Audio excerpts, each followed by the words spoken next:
Quand Dieu a créé Adam, il ne lui a pas tendu une demande d'emploi, il ne lui a pas dit d'aller chercher un travail. Il l'a placé dans le jardin d'Éden et lui a donné une mission. Le travail existait avant le péché. Le travail n'a jamais été destiné à être une corvée, une lutte ou une question de survie. Adam a reçu la domination, l'autorité et la responsabilité. Son rôle n'était pas d'être employé, mais d'être déployé, de gérer, de cultiver, d'étendre. Et pourtant, regardez le monde aujourd'hui. On nous dit dès l'enfance d'aller à l'école, d'obtenir de bonnes notes, de trouver un emploi stable et de prendre notre retraite. Mais ce n'est pas le plan de Dieu. Dieu n'a jamais voulu que l'homme court après un salaire. Il a voulu que l'homme court après un but. Il vous a conçu pour être un dirigeant, pas seulement un travailleur, un créateur, pas seulement un ouvrier.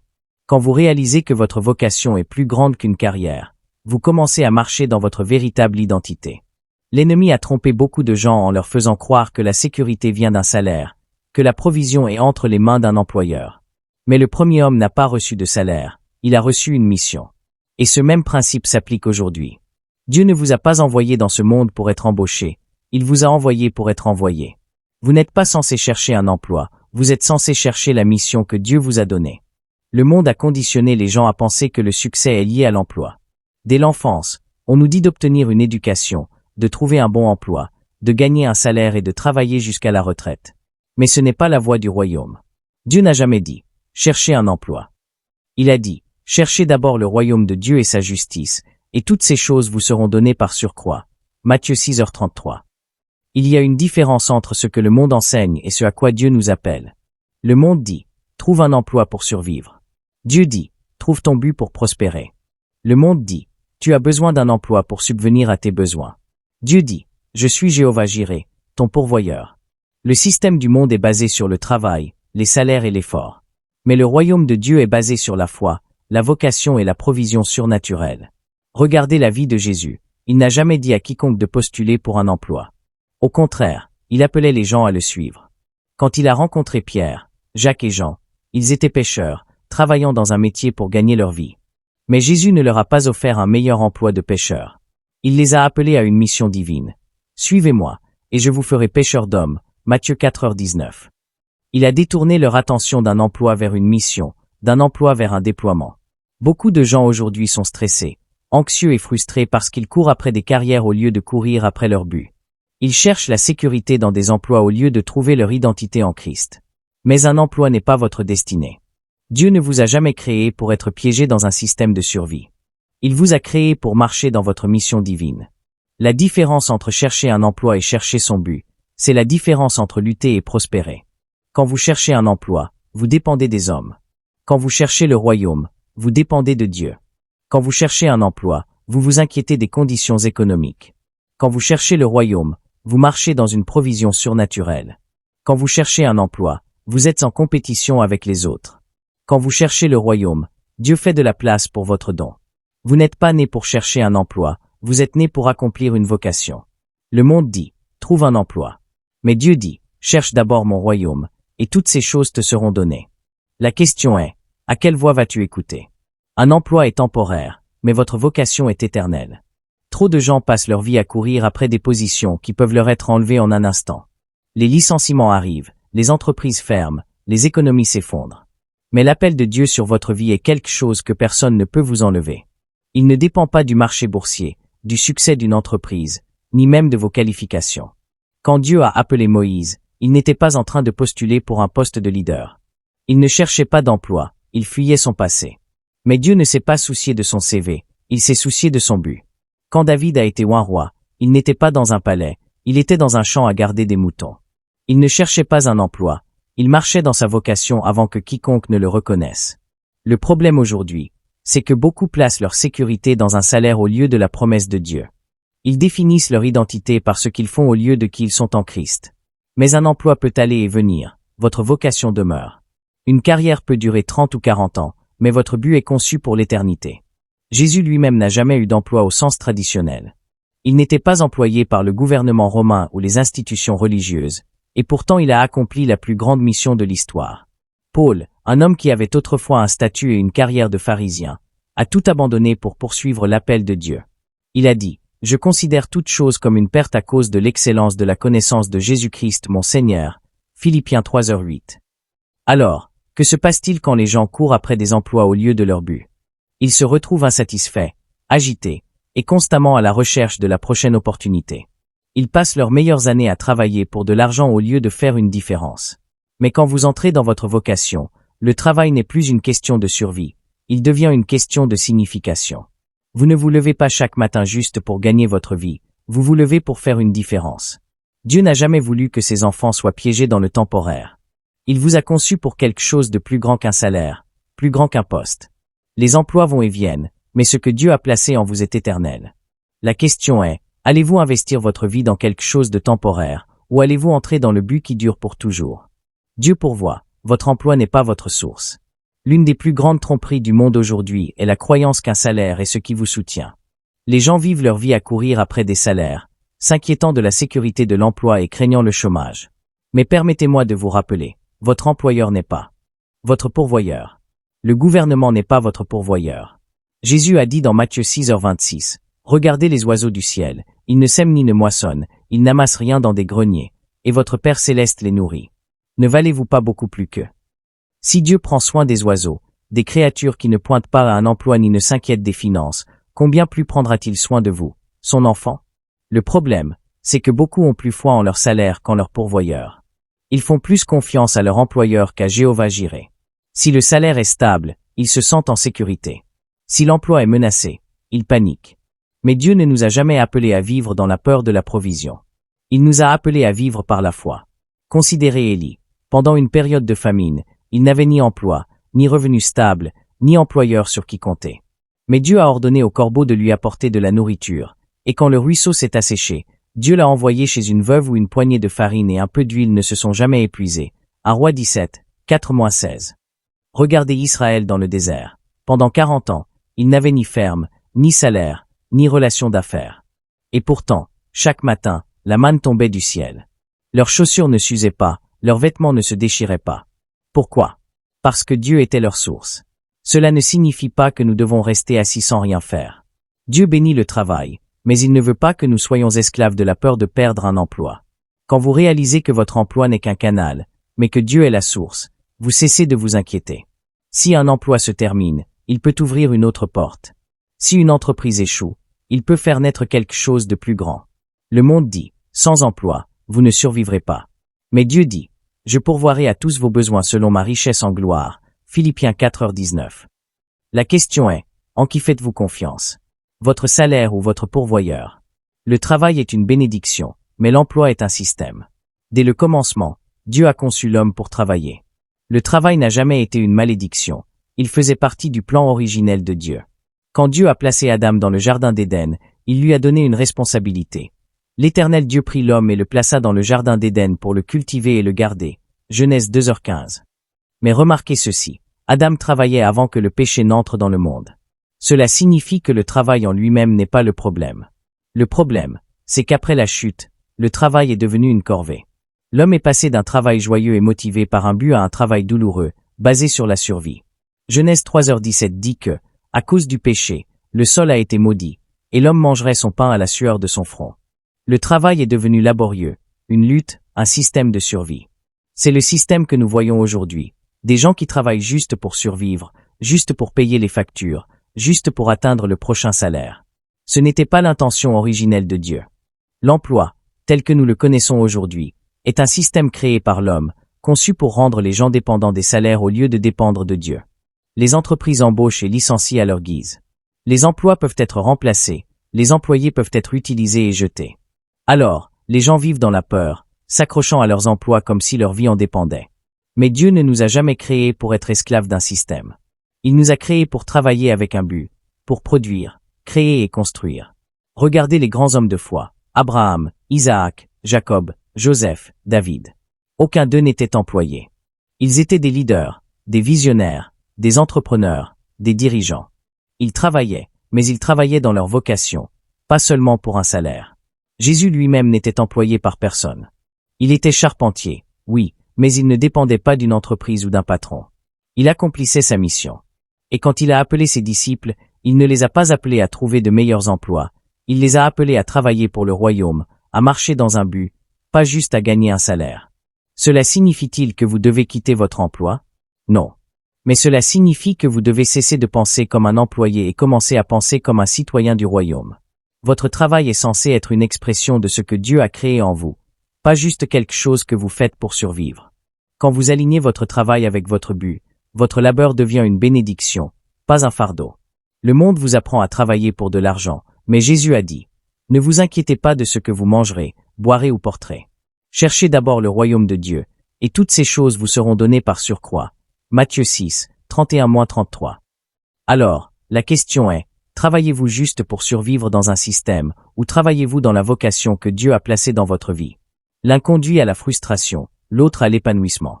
Lequel choisirez-vous? Jésus appelait à une mission, pas à un emploi. Parcourez les évangiles, et vous ne trouverez jamais Jésus disant à quiconque de postuler pour un emploi, de courir après une carrière ou de chercher un travail. Au contraire, il appelait constamment les gens à sortir des systèmes mondains pour entrer dans des missions divines. Quand il a rencontré Pierre, André, Jacques et Jean, ils étaient occupés à travailler comme pêcheurs. La pêche était leur gagne-pain, leur métier, leur entreprise. Mais qu'a dit Jésus? Suivez-moi, et je vous ferai pêcheurs d'hommes. Matthieu 4h19. Remarquez ce qui s'est passé ensuite. Ils ont immédiatement laissé leur filet et l'ont suivi. Ils n'ont pas hésité, ils n'ont pas dit « Laisse-moi d'abord terminer mon travail ». Ils ont reconnu que Jésus leur offrait quelque chose de plus grand qu'un emploi. Il leur offrait une mission. Regardez Matthieu, le collecteur d'impôts. Il avait un emploi stable au sein du gouvernement. Il gagnait de l'argent. Mais quand Jésus est passé et a dit « Suis-moi », Matthieu 9h9, Matthieu s'est levé et a tout laissé derrière lui. Il n'a pas tenu à sa carrière, car il comprenait que sa vocation était plus grande que son poste. Même Paul, avant de devenir apôtre, était un homme de haut statut. Il était pharisien, bien éduqué, respecté et employé dans le service religieux. Mais quand il a rencontré Jésus, tout a changé. Il a écrit plus tard, « Tout ce qui était pour moi un gain, je l'ai considéré comme une perte à cause de Christ. » Philippiens 3h7. Paul a abandonné une carrière religieuse pour poursuivre son but divin. Le problème aujourd'hui, c'est que trop de gens s'accrochent à leurs emplois comme s'ils représentaient leur vocation la plus élevée. Ils définissent leur valeur par leur statut professionnel. Mais Jésus n'a jamais mesuré une personne par sa carrière, il l'a mesurée par son obéissance. Il ne cherchait pas des employés, il cherchait des disciples. Il n'offrait pas des salaires, il offrait un but. Cela signifie-t-il que vous devez quitter votre emploi demain? Pas nécessairement. Mais cela signifie que vous devez changer votre état d'esprit. Vous n'avez pas été créé juste pour être employé. Vous avez été créé pour être déployé. Jésus veut vous utiliser là où vous êtes, mais il veut aussi que vous soyez prêt à bouger quand il vous appelle. S'il vous demandait de quitter votre zone de confort, de vous éloigner de la sécurité pour entrer dans la foi, obéiriez-vous? Le monde dit, trouve un emploi, construis une carrière. Jésus dit, suis-moi, et je ferai de toi. Que se passerait-il si vous le suiviez vraiment? Auriez-vous assez confiance en lui pour entrer dans votre vocation? Car quand vous suivez Jésus, vous ne trouvez pas juste du travail, vous trouvez un but. Et cela vaut plus que n'importe quel salaire. Dieu vous a conçu pour créer, pas pour consommer.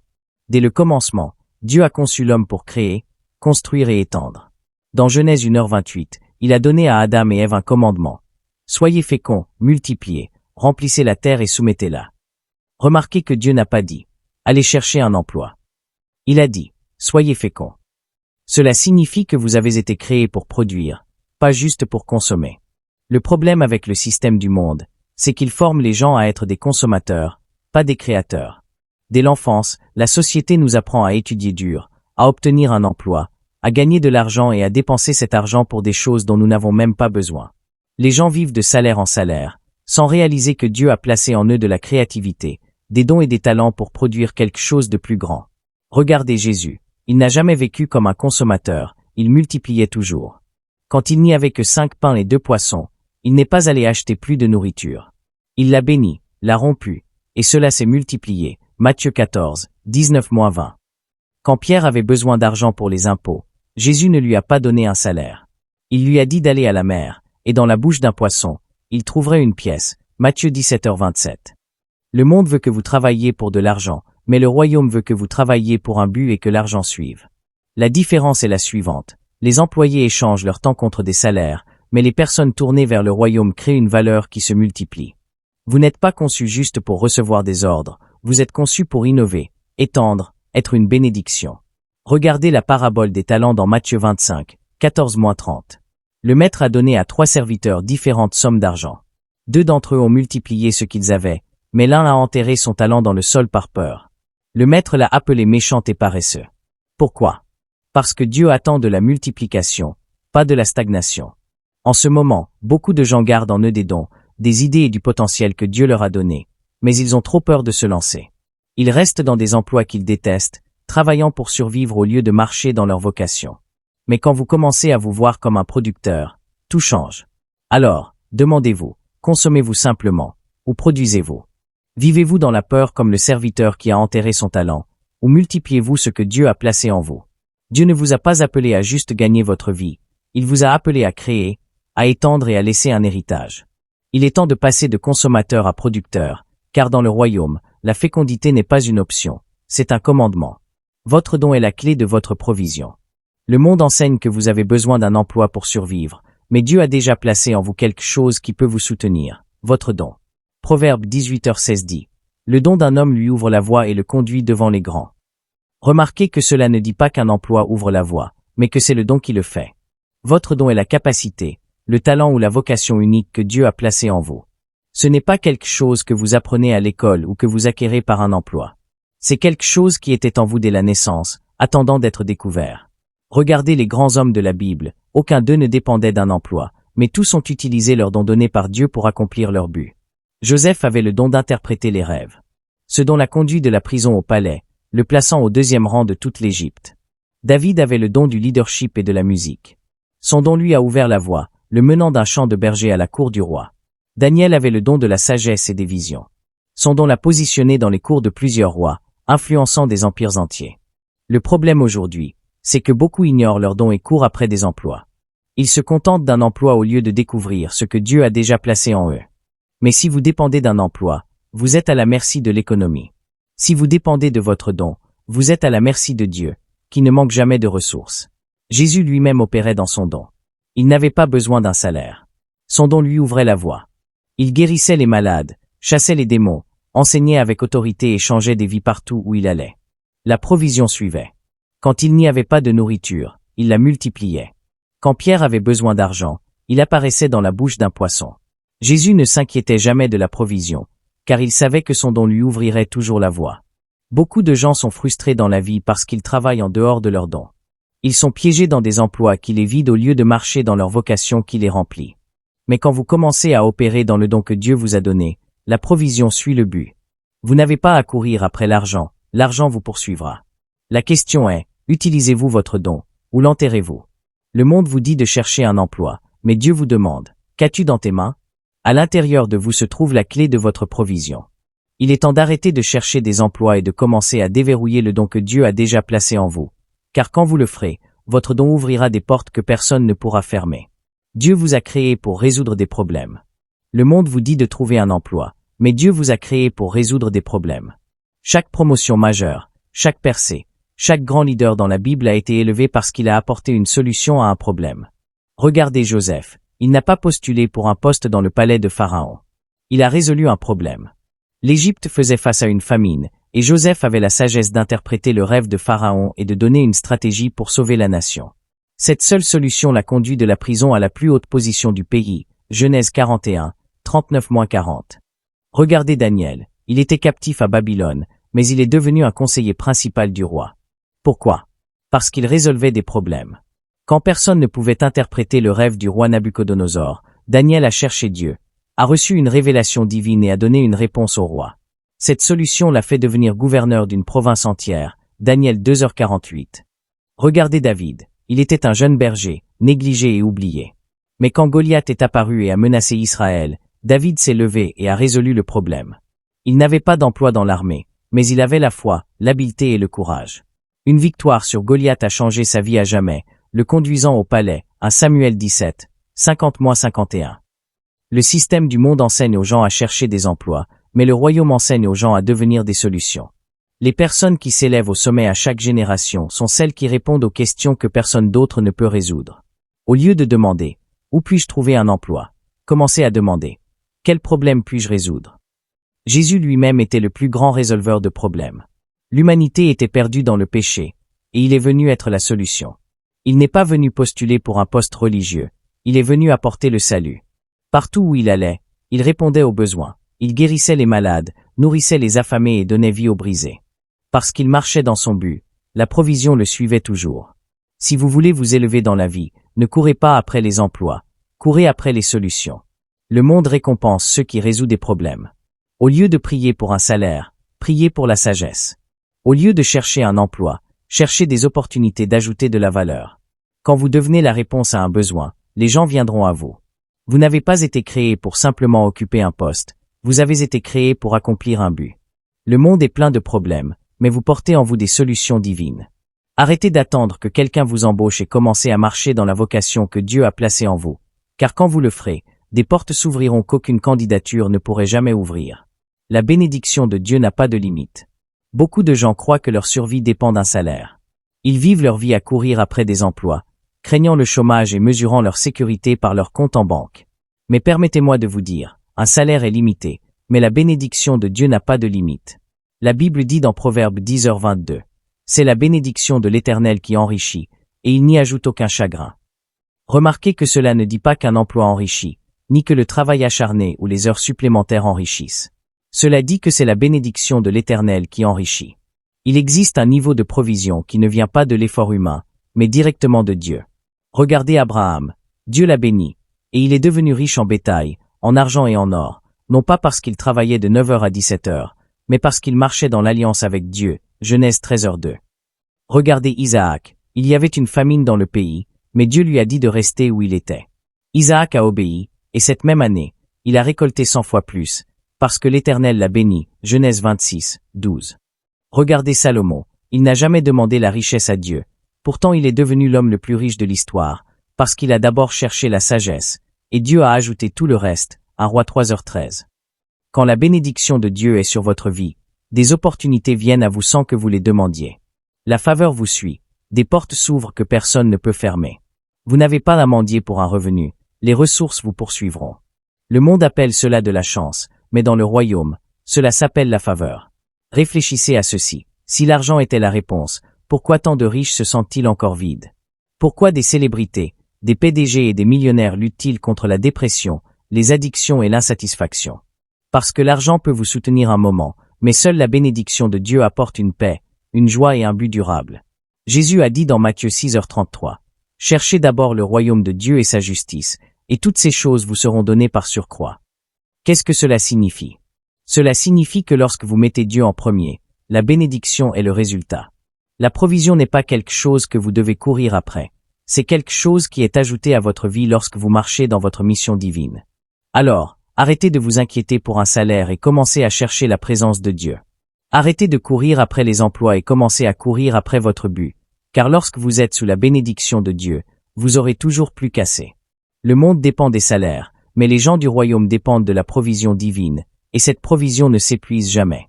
Vous êtes créés pour régner, pas pour survivre. Dès le commencement, le plan de Dieu pour l'humanité n'était pas juste de survivre, mais de régner. Dans Genèse 1h26, Dieu a dit, « Faisons l'homme à notre image, selon notre ressemblance, et qu'il domine. » Remarquez ce mot, dominer. Dieu n'a pas dit qu'ils aient des emplois, qu'ils soient employés. Il a dit qu'ils règnent. L'ennemi le sait, c'est pourquoi il a passé des générations à piéger les gens dans un mode de survie. Le diable veut vous faire croire que la vie consiste à travailler, payer des factures et espérer prendre sa retraite un jour. Mais Dieu vous a conçu pour quelque chose de plus grand. Il vous a conçu pour avoir de l'autorité. Regardez Adam, Dieu ne l'a pas placé dans le jardin d'Éden comme un simple travailleur. Il l'a placé comme un dirigeant, un gestionnaire, un intendant de la création. Regardez Joseph, il n'est pas resté esclave pour toujours. Il est passé de la prison au palais et a régné sur l'Égypte. Regardez David, il a commencé comme berger, mais il n'était pas destiné à recevoir des ordres toute sa vie. Il a été oint pour être roi. Chaque personne qui marche véritablement avec Dieu dépasse le système du monde et entre dans son autorité divine, car dans le royaume, vous n'êtes pas esclave des salaires, vous êtes héritier des promesses de Dieu. Jésus n'est pas venu pour créer des employés, il est venu pour restaurer la royauté.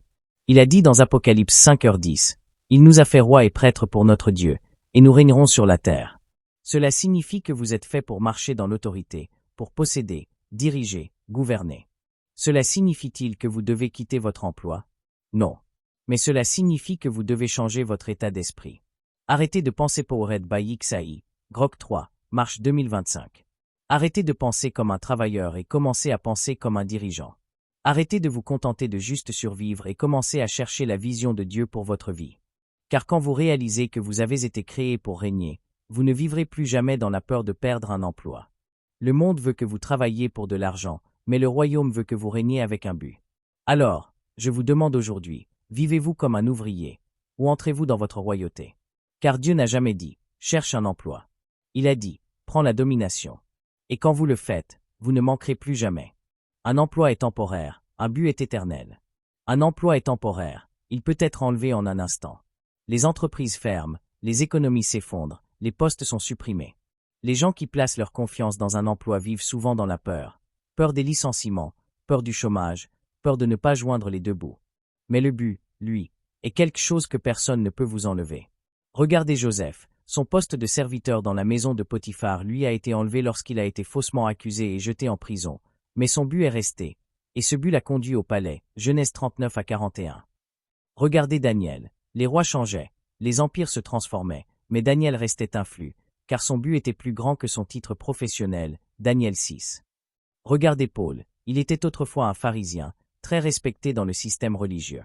Mais quand il a rencontré Jésus, il a réalisé que son véritable but n'était pas dans sa carrière, mais dans la prédication de l'Évangile, Philippiens 3, 7-8. Un emploi peut fournir un salaire, mais le but fournit l'épanouissement. Un emploi peut prendre fin, mais votre vocation continue. C'est pourquoi les gens qui vivent pour des emplois se sentent souvent perdus lorsqu'ils prennent leur retraite. Ils ont passé des années à travailler pour un système qui ne les a jamais vraiment satisfaits. Mais quand vous vivez dans votre but, vous ne prenez jamais votre retraite.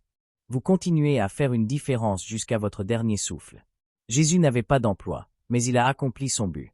Il a dit dans Jean 4h34, « Ma nourriture est de faire la volonté de celui qui m'a envoyé et d'accomplir son œuvre. » Sa satisfaction ne venait pas de l'argent, mais de l'accomplissement de sa mission.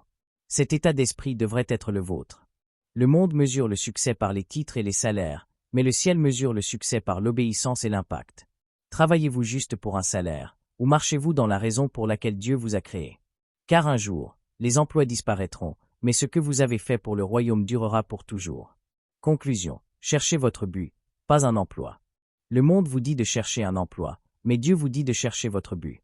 Le monde vous apprend à dépendre d'un salaire, mais Dieu vous appelle à dépendre de sa provision. Le monde vous pousse dans un mode de survie, mais Dieu vous a conçu pour la domination, l'impact et l'héritage. Dès le commencement, il n'a jamais dit « Va chercher un emploi ». Il a dit « Soyez féconds et multipliez ». Il a dit « Prenez la domination ». Il a dit « Suis-moi, et je ferai de toi ». Chaque personne dans la Bible qui a véritablement suivi Dieu, Abraham, Joseph, David, Daniel, Paul, a été élevée, non pas parce qu'elle courait après des emplois, mais parce qu'elle marchait dans un but divin. Jésus lui-même n'a jamais rempli de candidature. Il n'a jamais vécu dans la peur de la provision, et pourtant il ne manquait de rien. Pourquoi? Parce qu'il marchait dans la volonté du Père, et la provision le suivait partout où il allait. Cette même promesse s'applique à vous. Alors, je vous demande aujourd'hui, courez-vous après une carrière, ou courez-vous après votre vocation? Faites-vous confiance à un salaire, ou faites-vous confiance à celui qui tient toute provision entre ses mains? Car quand vous entrez dans ce pourquoi Dieu vous a créé, vous n'aurez plus jamais à courir après l'argent. Les bénédictions vous suivront, les portes s'ouvriront, les opportunités viendront à vous. Car Dieu n'a jamais dit « Cherche un emploi ».